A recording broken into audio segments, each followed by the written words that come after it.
નમસ્કાર. ચાલો આજે એક એવા વિષય પર વાત કરીએ જે આજના ડિજિટલ યુગમાં દરેક વાલી માટે ખૂબ જ અગત્યનો છે. આપણે સૌ જાણીએ છીએ કે બાળકોની ઓનલાઈન સુરક્ષાની ચિંતા કેટલી મોટી હોય છે. તો આજે આપણે પેરેન્ટલ કંટ્રોલ્સને ઊંડાણપૂર્વક સમજીશું, જે ડિજિટલ પેરેન્ટિંગ માટેનું એક જબરદસ્ત હથિયાર કહી શકાય. તો આ એક એવો સવાલ છે જે દરેક વાલીના મનમાં ક્યારેક ને ક્યારેક તો આવે જ છે, ખરું ને? અને સાચું કહું તો આ જ ચિંતા આપણને વધુ સારા અને સુરક્ષિત ઉપાયો શોધવા માટે પ્રેરણા આપે છે. તો ચાલો આજે આનો જવાબ શોધવાનો પ્રયત્ન કરીએ. સારું, તો સૌથી પહેલાં તો આ ઓનલાઈન દુનિયાને એક મોટા મેદાન જેવી સમજો, જ્યાં ઘણું બધું નવું છે, રોમાંચક છે, પણ સાથે સાથે કેટલાક ખાડા ટેકરા અને જોખમો પણ છે.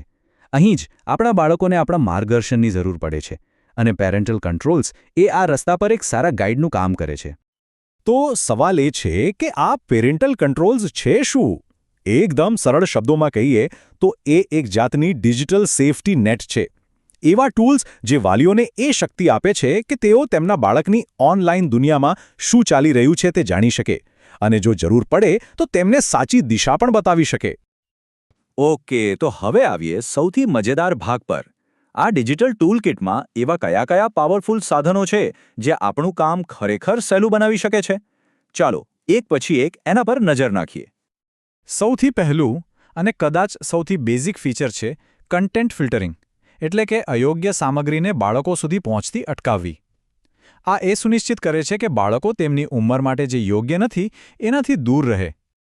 જુઓ, આ ખાલી વેબસાઇટ બ્લોક કરવાની વાત નથી, આનાથી ઘણું વધારે છે. વિચારો કે જ્યારે કોઈ બાળક બ્લોક કરેલી સાઇટ ખોલવાનો પ્રયત્ન કરે ત્યારે તમને એક રિપોર્ટ મળે. આ ખાલી એક ચેતવણી નથી, પણ એક ઇશારો છે. આ બતાવે છે કે બાળકના મનમાં શું ચાલી રહ્યું છે, તેની જિજ્ઞાસા કઈ દિશામાં જઈ રહી છે. આ માહિતી વાલીઓને તેમની સાથે વાતચીત શરૂ કરવાની એક સરસ તક પૂરી પાડે છે. ચાલો હવે વાત કરીએ બીજા ટૂલની, અને આ તો મારા ખ્યાલથી આજે સૌથી મોટી સમસ્યા છે: સ્ક્રીન ટાઈમ. કેટલો સમય ફોન કે ટેબ્લેટ વાપરવું? આ ટૂલ ડિજિટલ લાઈફ અને રિયલ લાઈફ વચ્ચે એક હેલ્ધી બેલેન્સ બનાવવામાં જબરદસ્ત મદદ કરે છે. જેમ કે જુઓ, આ રાત્રે 9 વાગ્યા પછી કોઈ એક્સેસ નહીં. સિમ્પલ. તમે સેટ કરી શકો છો કે હોમવર્કના સમયે કે જમતી વખતે ફોન આપોઆપ બંધ થઈ જાય. આનાથી ઘરમાં એક પ્રકારની શાંતિ અને શિસ્ત જળવાઈ રહે છે. અને આની સૌથી સારી વાત શું છે ખબર છે? આ બધું ઓટોમેટિક થાય છે. એકવાર તમે નિયમ સેટ કરી દો, પછી સમય પૂરો થતાં જ ડિવાઇસ જાતે જ લોક થઈ જાય. એટલે રોજરોજની માથાકૂટ જ નહીં, અને બાળકોને પણ ટાઈમ મેનેજમેન્ટની આદત પડે છે. સ્ક્રીન ટાઈમ તો ઠીક છે, પણ એ ટાઈમ જાય છે ક્યાં? અને એનો જવાબ છે એપ્સમાં. આજે બાળકોનો મોટાભાગનો સમય એપ્સમાં જ પસાર થાય છે. એટલે કઈ એપ વાપરવી, કેટલી વાર વાપરવી, એનો મેનેજમેન્ટ બહુ જ જરૂરી છે. અને આ જાણકારી છે ને, એ બહુ કામની છે. એનાથી ખબર પડે છે કે બાળકનો મોટાભાગનો સમય ગેમ્સમાં જાય છે કે સોશિયલ મીડિયા પર કે પછી કંઈક નવું શીખવામાં. આ માહિતી આપણને એ સમજવામાં મદદ કરે છે કે એમનો ઇન્ટરેસ્ટ શેમાં છે અને એમની ડિજિટલ આદતોને કઈ રીતે સારી દિશા આપી શકાય. હવે વાત કરીએ સર્ચ એન્જિનની. બાળકોની જિજ્ઞાસાનો તો કોઈ પાર જ નથી, અને એમના દરેક સવાલનો જવાબ ક્યાં હોય છે? ગૂગલ કે યુટ્યુબ પર, બરાબર ને? તો આ ટૂલ એ સુનિશ્ચિત કરે છે કે એમની જિજ્ઞાસા એમને કોઈ ખોટી જગ્યાએ ન લઈ જાય. આ એકદમ સિમ્પલ છે, પણ બહુ જ પાવરફુલ ફીચર છે. સમજો કે એક ઓટોમેટિક ફિલ્ટર લાગી ગયો, જે ખાતરી કરે છે કે સર્ચના પરિણામો સુરક્ષિત જ આવે. અને એટલું જ નહીં, કેટલાક એડવાન્સ ટૂલ્સ તો એ પણ બતાવે છે કે જો કોઈ ચિંતાજનક શબ્દ સર્ચ થયો હોય, જે આપણને બાળકની માનસિક સ્થિતિ સમજવામાં પણ મદદ કરી શકે છે. અને છેલ્લે એક એવું ફીચર જે ડિજિટલ દુનિયામાંથી બહાર આવીને વાસ્તવિક દુનિયામાં આપણને સુરક્ષા અને મનની શાંતિ આપે છે, અને એ છે લોકેશન ટ્રેકિંગ. વિચારો, બાળક સ્કૂલથી ઘરે આવી રહ્યું છે કે દોસ્તો સાથે ક્યાંક ગયું છે, ત્યારે આ ફીચર મનની શાંતિ આપે છે. એ સુરક્ષાનું એક વધારાનું લેયર છે, જે વાલીઓને એ ખાતરી આપે છે કે એમનું બાળક સુરક્ષિત છે. ઓકે, તો આ બધા ટૂલ્સ વિશે સાંભળીને તો બહુ સારું લાગ્યું. પણ સવાલ એ છે કે આ બધું શરૂ ક્યાંથી કરવું, કેવી રીતે કરવું? ડોન્ટ વરી, ચાલો હવે એ પ્લેટફોર્મ્સ પર એક નજર નાખીએ જ્યાં આ બધા કંટ્રોલ્સ આપણને મળી શકે છે. જુઓ, અહીં ઘણા ઓપ્શન છે.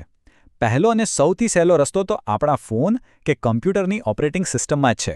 એપલનું સ્ક્રીન ટાઈમ કે ગૂગલનું ફેમિલી લિંક મોટાભાગે ફ્રી હોય છે અને શરૂઆત કરવા માટે બેસ્ટ છે.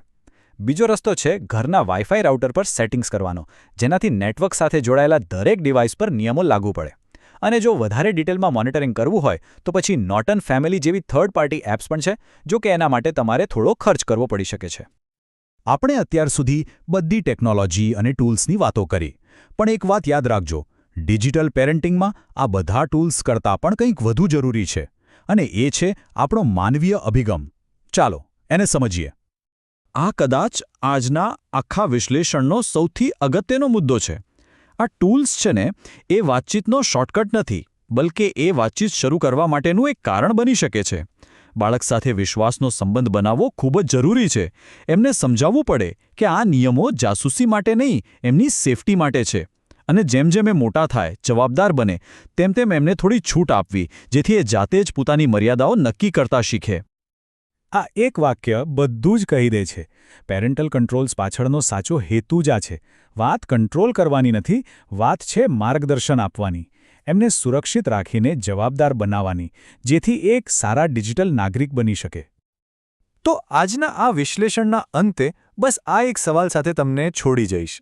ટેકનોલોજી એક બહુ જ શક્તિશાળી સાધન છે, એમાં કોઈ શંકા નથી, પણ એનો ઉપયોગ કેવી રીતે કરવો એ આપણા હાથમાં છે. આ બધા ટૂલ્સનો ઉપયોગ કરતી વખતે વિશ્વાસ અને સંવાદનો જે પુલ છે એને કેવી રીતે મજબૂત રાખી શકાય એ દરેક વાલીએ વિચારવા જેવું છે. આ મહત્વના વિષય પર વિચાર કરવા બદલ આપનો ખૂબ ખૂબ આભાર.